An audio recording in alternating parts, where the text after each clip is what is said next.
yego birashoboka kongera kubona abo twaburanye nabo birashoboka. Hari abana baburanye n'imiryango yabo ndetse n'ababyeyi babura abana babo mu gihe cya jenoside yakorewe abatutsi mu mwaka w'1994. Ese iyi miryango yakongera igahura? Cri du cœur d'une mère qui espère ni umuryango utegamiye kuri leta, urabafasha mu kongera guhuza imiryango yatatanye. Nimudufashe kubashaka.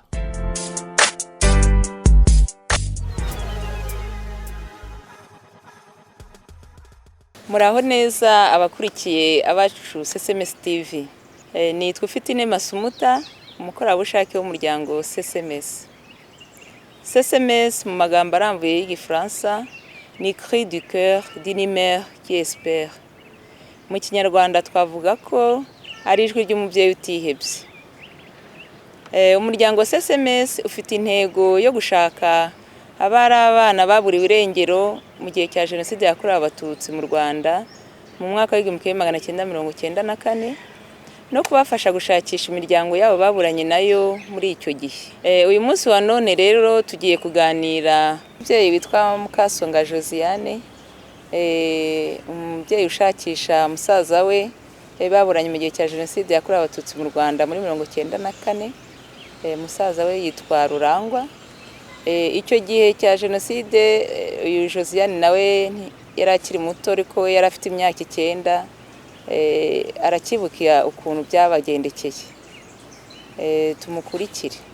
Ni karibu Josiane, tuguhaye ikaze. Murakoze. Nitwa Mukasonga Josiane, nturuka mu cyahoze ari komine Gikoro, seyiteri ya Rutoma, serire ya Bitsibo. Ubu none ahangaha rero bikaba na akarere ka Rwamagana, ni umurenge wa Musha, ni akagari ka Musha. Narinje mu gikorwa cyo gushakisha umwana twaburanye muri jenoside. Uwo mwana mwapfanaga iki? Umwana yari musaza wanjye, uwo mama yari acukije. Twari turi kumwe na nyogokuru mu wundi murenge, uwo bitaga Fumbwe. Yari segiteri Fumbwe, n'ubu ngubu ni umurenge wa Fumbwe. Ariko icyo gihe twe dutuye ahantu muri serire ya Ntungamo. Nta bindi bintu byinshi nyiziho n'ibyo. Hanyuma rero twagiye tubona ari mu kwa 4, twumva ko Habyarimana ashobora kuba yitabye Imana. Abantu barabivuga gutya muri quartier. Ubona abantu bose bahagaritse imirimo yabo. Tuza kujya tubona ku mugoroba hasa aho bita mu birembo, hasa nk'ahatse umuriro ugaragara hejuru. Abantu bawubonye batangira guhunga. Nyogokuru ahita dufata, heka wa mwana, nanjye anshyira imbere. Turagenda tujya hakurya, byari kwambuka nk'igishanga, tujya Ikibara aho bitaga kwa Muvunyi. Kwa Muvunyi twaraharaye ijoro rimwe. Abantu ari benshi cyane bahari, turababuzura inzu, abandi barara mu mbuga biyorosa amashitingi.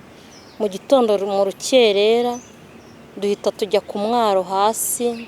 Ntago nibuka ngo uwo mwaro witwaga nde, gusa nabonaga ari hafi, ari umwaro mutoya. Abantu bamwe bawambukamo boga, abandi babashyira mu bwato. Natwe twagiye mu bwato, ngewe na nyogokuru n'uwo mwana muhetse. Tujya hakurya, ashobora niba atari Giti ni Rwesero, ntago nzi ibyo bice neza. Gusa twanyuze mu nzira nyinshi, twaje kuruhuka neza tugeze mu nkambi aho bita Irutare. Irutare rero twarahabaye, tubahaba mu buzima butoroshye.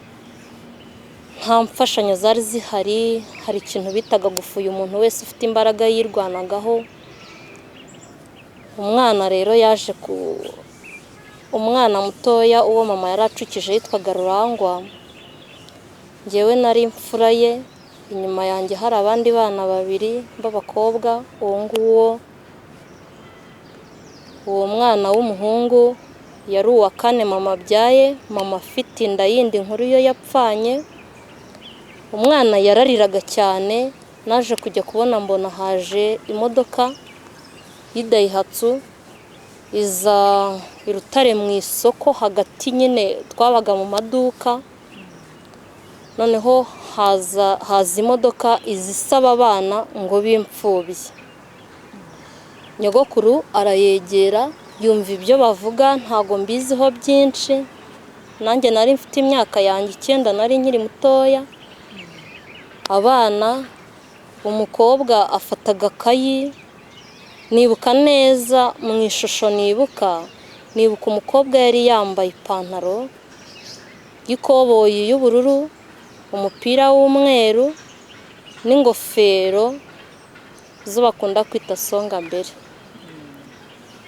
Afata agakayi yandikamo, ntago nzi ibintu yavuganye na nyogokuru, bavuganye amagambo menshi. Noneho birangira rero yanditse ngewe nyuma wenda aho ngiye ncubwenge niho natekereje ko ashobora kuba yaramubwiraga wenda imyirondoro y'uwo mwana. Twagiraga izina rimwe, iyo utavukaga mu bakristo Gatolike ngo bakubatirishe ukiri mutoya, umwana yabaga afite izina rimwe. Twebwe nta n'ikibyiniriro, nge n'uwo musaza wanjye nta kibyiniriro twari dufite, yari Rurangwa ndi Mukasonga nta bindi.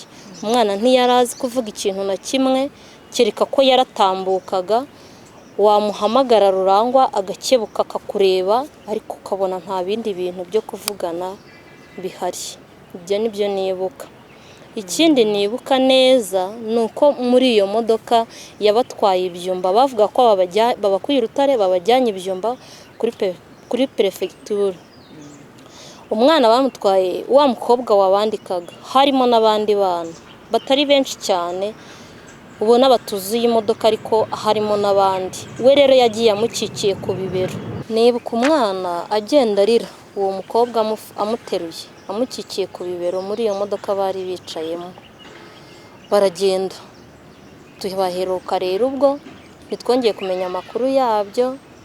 Nyuma haje kubaho n'izindi Alferina i Rutare, ariko zijyamo abandi bana. Na nyuma yaho igihe imiryango dutashye duhungutse tuvuye mu nkambi dusubiye aho abantu bavuye, twaratashye, bamwe bakajya bafata abana babo, twe turataha. Urumva ngo ibyumba hari na kure, twaratashye. Imodoka zarazaga zikadupakira tugataha. Turataha tukiri Nyagasambu mu nkambi zahari zihari hejuru aho bita ku Kinunga. Hari masenge umwe mushiki wa papa yari yarabashije kurokoka, yaratuye Musha hafi yo kwa Baheremana. Ubwo yaraje arahadusanga we n'umugabo we nari nsanzwe mbazi, araza barahadusanga. Nyogokuru rero amuganiriza inkuru, amuganiriza ko abantu bose bacu bapfuye mu kiliziya Musha, babamenye no mu birombe. Hanyuma amuganiriza ko twahunze twebwe tugira Rutare, twagiye ari njyewe ari na nyogokuru, hari n'uwo mwana yari ahetse musaza wanjye. Arayimubwira inkuru ko yagenze. Masenge rero atangira gushakisha umwana. Yambwiye ko yagiye ku Rumuri, ibyumba nyine ku Rumuri, sinzi ngo bahitaga ku Rumuri. Ni Alferina yari ihari. Hari n'izindi ngo harimo nka Rubirizi, hari ngo aho bita Masaka, aho bita Ngarama. Ni amazina nibuka yambwiye, ntago nzi ngo zinaherereye hehe. Icyo gihe nari nkiri umwana kandi nari nkibana na nyogokuru. Uwo masenge yabaga yagiye, ntago nzi ngo yabaga yagiye ryari. Yazaga kuzatubwira ibyavuyemo, akavuga ko yajyaga arara mu mabisi agenda ajya gushakisha. Ntago nzi inshuro yagiyeyo, nawe ubu twongera kubivugana ubu ngubu ukabona hari n'ibyo atibuka.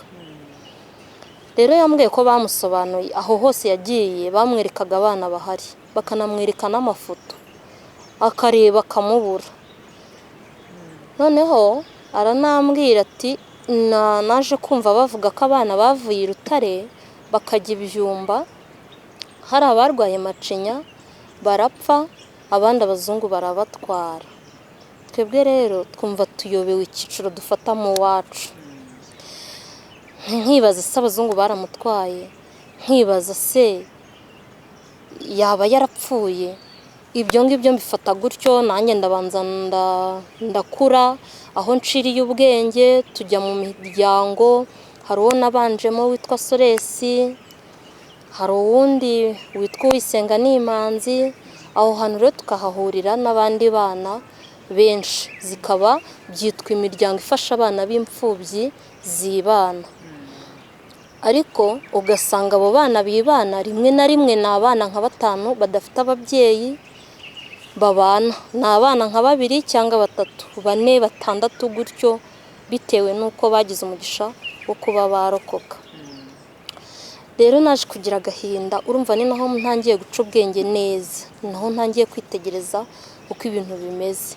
Njyewe nari natangiye kuba mu nzu njyenyine ku myaka yanjye 14, mba mu inzu shangazi yari yarasakayeho amabati anashaje, ariko numva ni ngombwa ko njya kuba iwacu. Ntangira kubayo ku myaka yanjye 14, noneho ngiye mbona abo bana bandi wenda nko muri 16, nibwo nagiye muri Soresi ntangira kubona abandi bana bavukana babana. Ndaba aribwo rero ntangira kugira ibibazo by'uko njye ntafite uwo tuvindimwe, kandi nyamara hari uwo twari twarokokanye, nubwo abandi twaje kumenya ko bapfiriye mu kiliziya Umusha. Rero ntangirana no kwishinja, uriya mwana nakoze iki kugira ngo abeho? Niba yarapfuye, numva mfite uruhare runini mu kubana yarapfuye. Kuki ntamukurikiye muri ra modoka ngo tujyane njye murera nka musaza wanjye? Kuki ntabujije nyogokuru kumutanga? Mbese nkiburanya, bimbana ibibazo, bintera ihungabana. Ariko ubwo ngubwo mbere aho ngaho hari n'utwenda twe twaje gusanga, hari tujya kugenda nyogokuru yari yarasize ahantu ababikije imyenda yacu. Noneho tugarutse barayiduha, abatarahigwaga, ariko mama ari inshuti na mukecuru. Rero aza kumuha, hari ibintu atari mari nk'uyu munsi cyangwa varize, ibintu by'isanduka z'igiti bashyiragamo imyenda bakanafungaho n'akagufuri. Arayimuha, dusangamo imyenda, dusangamo rero n'utwenda tw'uwo mwana. Utwenda tumwe ndatwambara nkihatamo turanasaza, akandi kamwe ndakabika, nkajya nkareba. Noneho ubwo bikananzengereje, naje kukambika n'umwana wanjye w'imfura w'umukobwa, niwe waje kugashajisha nyuma, kari keza. Umwana mbana ikibazo mu mutima, nkajya numva ndamwishinja. Ngeze aho ngaho uko niburanya, ngeze aho ngaho noneho ndanishinjura. Urumva ni intambara zibera mu mutima, hari ukumwishinja no kumwishinjura, byose nibiberamo imbere ntago ushobora kubivuga. Nuko ngera aho ngaho numva ntangira, urumva umuntu aba amaze gukura, none hatangiye kugira ibibazo bye bwite ugiye kurwana nabyo bitoroshye. Ubuzima bwo muri iyi si tuba twarahuye nabwo, udafite ababyeyi, udafite abavandimwe, nta na kimwe kiba cyoroshye. Ari ukwishinja, ari ukwishinjura, byose ni intambara iberamo imbere, nta muntu n'umwe nabibwiraga. Hanyuma nyuma yaho rero nza kujya kurwana n'ibibazo byanjye bwite, nabyo bitigeze binyorohera mu buzima. Ariko hambere nko mu myaka nk'ibiri ishize, nibwo abantu nka 2 bongeye kubinyibutsa aho twari dutuye, aho intungami wabonye gukura, bongeye kubingaruriramo, ukambwira ati ko wa mwana n'ubu. Noneho byongera kuba bibisi, ibintu bikashobora no kundaza ijoro ntasinziriye kuko umuntu yabimbwiye. Ariko ugakaba ni hahandi ibibazo byawe bwite ubusa nk'ubishyize ku ruhande, hahandi cya kindi cyari cyararyamye nacyo kikabyuka, kikaba kibonye umwanya. Ubwo rero kirabyuka, kirahagarara muri njyewe, ntangira no kujya mbiganira. Urabizi iyo umuntu afite ikibazo, niyo nkuru uganiriza umuntu wese mubaye muri kuganira. Nangira kubikoramo inkuru, umuntu twaganira, ntarigo ngubu nabuze musaza wanjye, kandi twari kumwe. Ntushobora gusanga ariho yangara hanze ahangaha kandi afite ahavuka. Ushobora kubusanga wenda nabayeho neza, yarafashwe n'imiryango myiza ikamurera, ariko mu by'ukuri nawe akaba afite agahinda kuko atigeze abona aho avuka.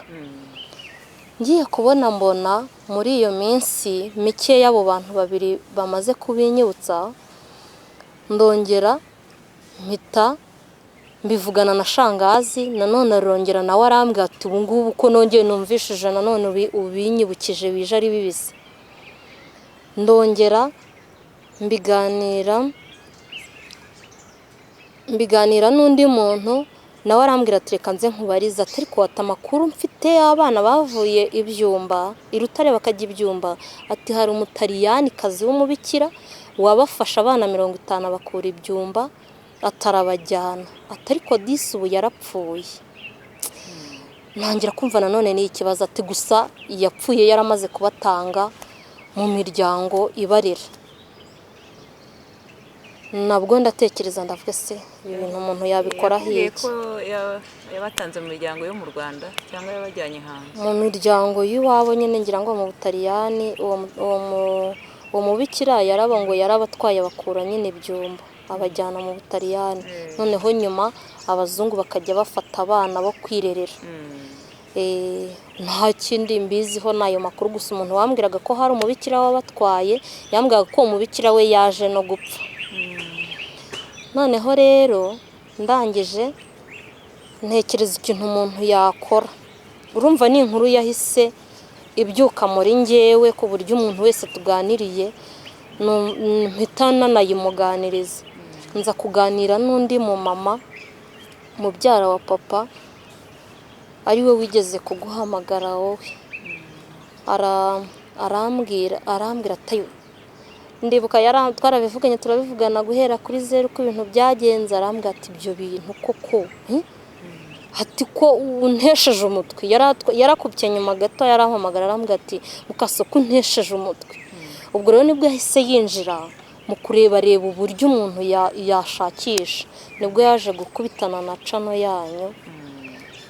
Hanyuma arangije arakuvugisha, haza kumana nimero ndakuvugisha, nuko birangira rero tubonanye kuriya.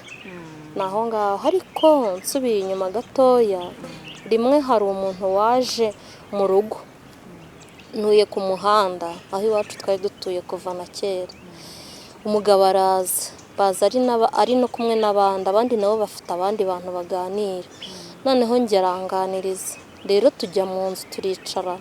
Arangije atangira kubanza kunyibwira naho aturutse. Sinibuka n'ahantu yambwiye aturutse, ngo yoherejwe ahari n'urwego rw'igihugu, niba ari urw'umuvunyi niba ari iki sinzi, gusa yabaye akivuga ngo izina ngo nitwa Rurangwa, n'irindi rya kabiri sinaryumvishe.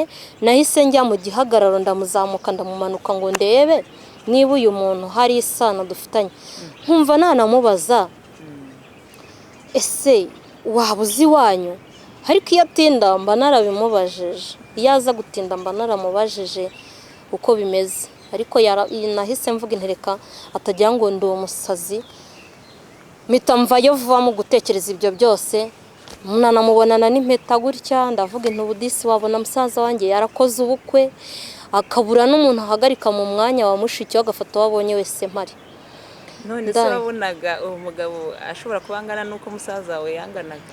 Nyine ni nacyo cyatumye ntihutira kubimubwira. Naramurebye nkajya mbona ashobora kuba aruta uko musaza wanjye yaba angana. Musaza wawe icyo gihe yari afite imyaka ingahe muburana? Tuburana yari afite imyaka 2. Naje kubona agafishi ka mama mu murenge wa Musha, niho hahoze ari komine Gikorokera. Turatubona hari ibintu byigeze kubaho byo gushaka gukora indirimbo y'amateka ya Musha. Noneho abantu bakajya bajya mu murenge bagashakamo amafoto, baza kugwa kuyamama njye ntanahari barayinyereka. Nza kubona urutonde rw'amazina twanitwaga, nk'abarumuna banjye bari bafite amabyiniriro sinari nyaza amazina yabo bwite. Nza kubona ndatangira ngewe ndi Mukasonga, nkurikirwa n'Uwamahoro, nkurikirwa na nyina w'umuntu, hakurikiraho uwo Rurangwa n'uw'9 agafishi naje no kukabura nagahaye umukobwa ngo ntuburize, biza kurangira bibuze. Ubwo n'amatariki yakabaye ariho. None badusubiye inyuma nyine ntabwo yigeze utubwira ababyeyi bawe amazina yabo, amazina ya nyogokuru nayo ntabwo wayavuze, kugira ngo ukurikira hari ushobora kubakurikira akamenya iyo miryango akaba yashobora kumenya n'uwo mwana wanyu. uretse ko ari ugupfa kuyavuga gusa. Papa yitwa Nsanzabaganwa Leonard, mama yitwa Nyirabahutu Beatrice, nyogokuru yitwaga Mukamfizi Steria, ariko n'ababyeyi bawe ntibakiriho nyine. n'ababyeyi banjye barapfuye, bo baguye mu kiliziya Umusha. Urumva aho ngaho sinzi niba hari ikintu amazina yadufasha muri ibi bintu byo gushaka uyu mwana. Nabyo birafasha. None Karangwa nako Rurangwa nta kimenyetso yagiraga ku mubiri ku buryo umuntu yashingiraho mushakisha? Nta kintu muziho, nta kintu muziho cy'ikindi kintu cyaba kimuri ku mubiri nka kuriya wenda umuntu ashobora kubona ururegeya cyangwa se ikibibi, ntabyo nzi. Gusa yatambukagamo akantu gashaka kuba nk'umutego ubanza, ariko bino ni ibintu bigirwa n'abana bose bakiga kugenda. Hanyuma ikindi nibuka nabona gakeye kurusha abandi bana bari bahari. Yari inzobe. Atari inzobe yo kuba ari inzobe, wenda ari uruhu rukeye rw'ubwana. Ariko mbona arusha abandi bahari. Nibyo. None nyogokuru we uzi ko wavuze ko mwongeye mugava mu nkambi mugasubira mu rugo aho mwari mutuye kwa nyogokuru, we nta kintu yigeze akubwira ku bijyanye no kuba yaratanze umwana? Cyangwa se ajya kumutanga ntabwo yigeze bababwira ko agiye gutanga umwana? Uretse kuba narabonye imodoka mu kibuga i Rutare, nkabona nyogokuru ari kuvugana n'uwo mukobwa, nkabona amuhaye umwana, nta bindi bintu byinshi nigeze mvugana na nyogokuru mbere yuko atanga umwana cyangwa nyuma yabyo. Uretse ko nakurikije umwana amaso akagenda arira, nkabona ko uwo mukobwa uri muri iyo modoka agiye amukikiye. Nicyo kintu numva nibuka gusa. Nyuma yaho nta kiganiro kindi kigeze kubaho cyo kuvuga ku mwana, kuko nyogokuru wabonaga ari ihungabana nawe byamuteye kuba yarijishuye umwana akamutanga, ukabona ntashaka kubivugaho. Na shangazi yaramubwiye ati mbabarira, amusaba imbabazi birangira nta kundi nyine. Aza kugeza igihe rero nawe aza kuzapfa akuze. Hari igihe nyogokuru nawe ashobora kuba yaramutanze azi ko bagiye kuba bamurerera nko mu nk'ibigo by'imfubyi, azi ko azongera kumubona, ko bazamugarura. Ntabwo yamutanze ari ukumwanga, ahubwo ashobora kuba yenda yarizejwe ibitangaza nawe nyuma yaho ntibongere kugaruka. Nabyo birashoboka. Niko mbikeka, kuko icyo gihe mu nkambi wenda nyuma haje kubaho ko haza imodoka bitaga ngo ni za pamu, zikazana ibigori, zikazana umuceri, zikazana amapate, amashaza, ibishyimbo, umunyu n'amavuta. Abantu rero batangira kujya barya, ubona baranezerewe mu nkambi Rutare. Ntago rero nyogokuru ntiyatanze umwana kubera ko amwanze, ntago yamutanze mu rwego rw'ubugome, nta mutima mubi yagiraga, kandi yari umwana w'umwana we. Yamutanze kuko amunaniye muri iyo minsi. Nekereza ko hari vuba, urebye bishobora kuba bitari byagera no mu kwa gatanu cyangwa se ari mu ntangiro zako, abantu tutarabona imfashanyo nyine byo kurya bidusanga mu nkambi. Ntekereje neza mbona abantu bari banagipfa ku misozi, kuko hari abantu bumva ngo bapfuye nyuma, ariko nk'ibyo bice bya Byumba inkotanyi zari zabibafashe hakiri kare. Josiane, ufite icyizere ko ushobora kuzabona musaza wawe Rurangwa?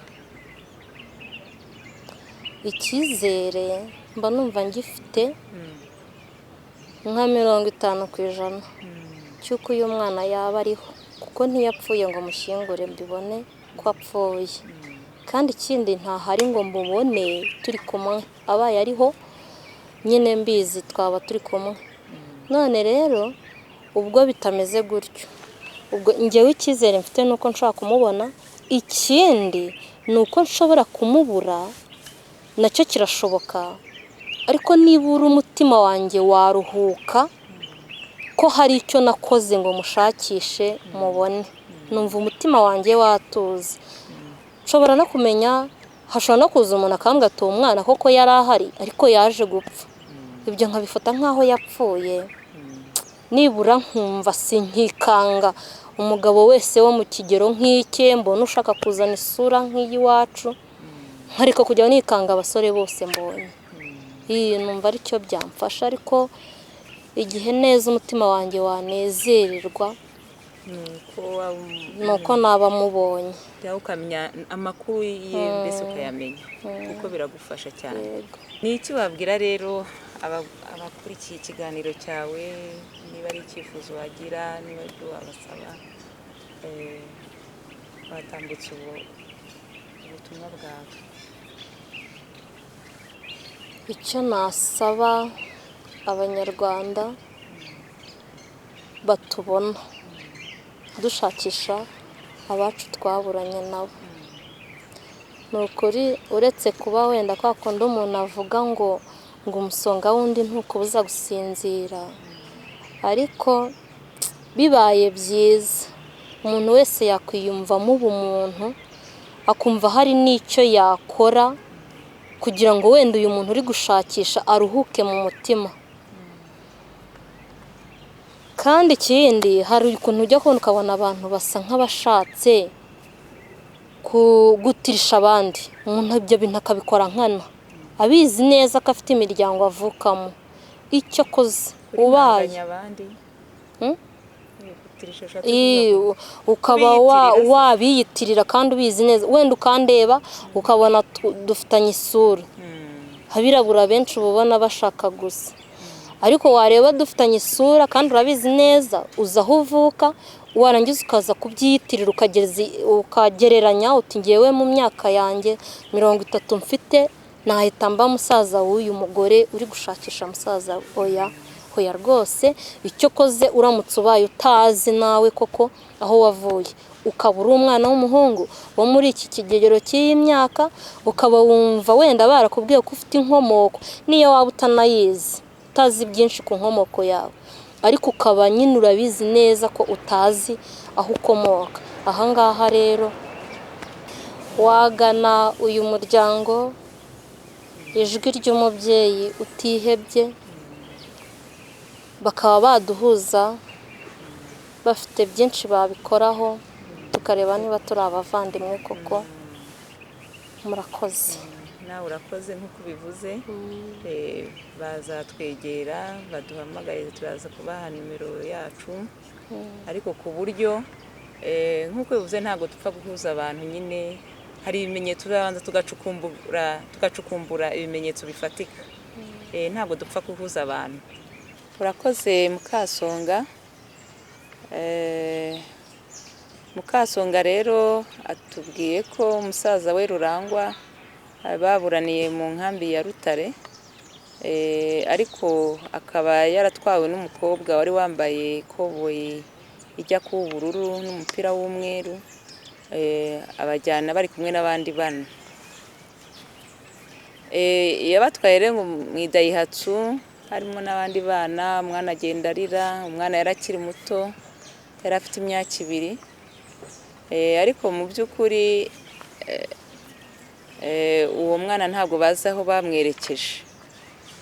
Nk'uko yabivuze, ntazi niba yarajyanywe muri abo bagiye hanze mu Butaliyani, ntazi niba ari muri abo ngabo bitabye Imana, ariko igihe cyose atari yamenya amakuru ya musaza we, ntabwo yaceceka ngo yicare.